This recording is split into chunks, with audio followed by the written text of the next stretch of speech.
When you say, I'm going to call on RBC this Tuesday, how many of you the night before sit down and work 4 hours to decide exactly what it is you're trying to accomplish when you go there?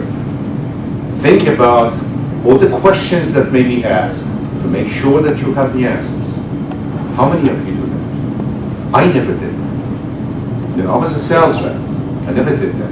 If I was making a client presentation, I would hone in on that illustration and would try to understand all there is to know about the illustration.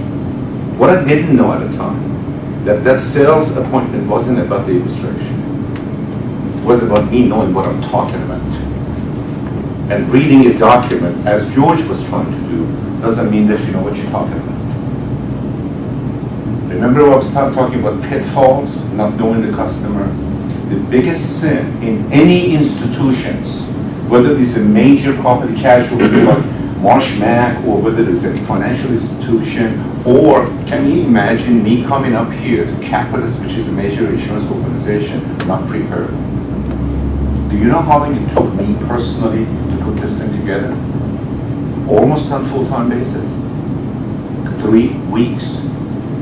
3 weeks. And if you really timed the actual presentation, is about 45 minutes. The rest of it is dialogue and discussion with having.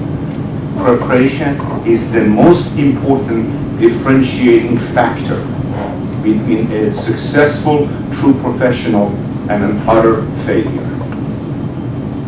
If you remember nothing else from this section, which is how to distinguish yourself from the competition, preparation is the key. Doesn't matter. I'm going to call Jim Jones to find out what's happening with this case. Take 2 minutes and think about what it is that you're trying to accomplish.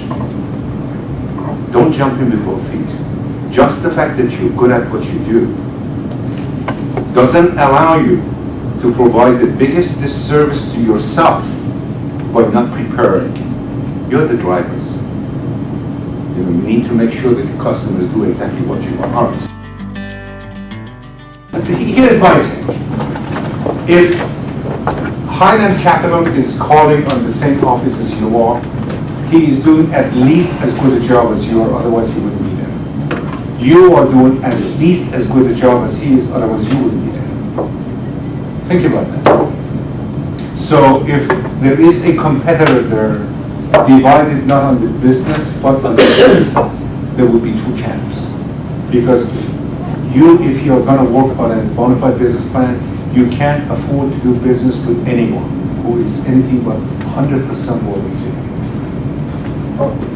Okay, so you choose the FAs rather than